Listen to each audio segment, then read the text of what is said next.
The Department of Homeland Security says it will be modifying the way it warns Americans about terror threats.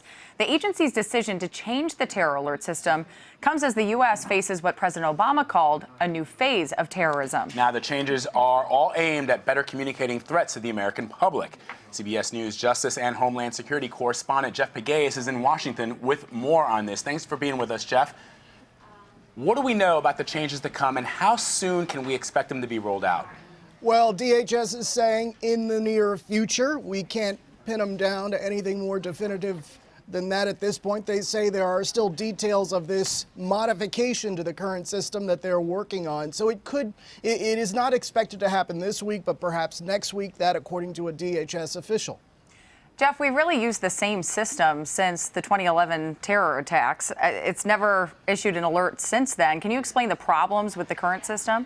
Well, after 9/11, we all remember the color-coded system, and that was scrapped in 2011. But the current system, which has been in place since 2011, has not been used. And the reason why is that the threshold for that system is what some people consider high, in that you need a specific or credible threat to have the system triggered. Now, what you're looking at on your screen, that's the old system. That was the one that was put in place after 9/11. The color-coded system, that was done away with in 2011. And so the new system with this higher threshold has not been used. And so today, what the Secretary of Homeland Security, Jay Johnson, is saying is that there needs to be an intermediate level in there, a level that does not have as high a threshold, so that they can get the word out to the public. And he compares it to sort of what we report on sometimes, these joint intelligence bulletins from the FBI and from the Department of Homeland Security. That is an intelligent assessment. It goes out to 18,000 law enforcement agencies across the country. But unless it's leaked to the media, it doesn't go out to the public.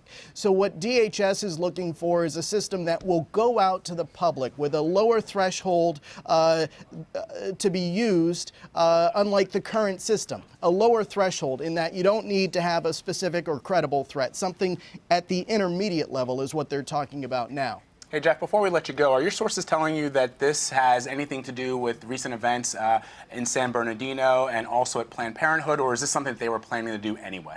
Well, there had been a review of this system, but I think it is fair to say that the events of the last week have certainly reignited the debate over this, especially at DHS, where the Secretary of Homeland Security has been focused on this for some time now. He just feels, from what we've heard from our sources, that this may be the time to introduce this new alert system, this intermediate alert system that will better send information to the public. Again, you've heard over the last several weeks, really, since the Paris attacks, that there is this effort to enlist the help of the public. If you see something, say something. And this is just another avenue toward that goal. Jeff Pegues reporting in Washington. Jeff, thanks so much. Sure.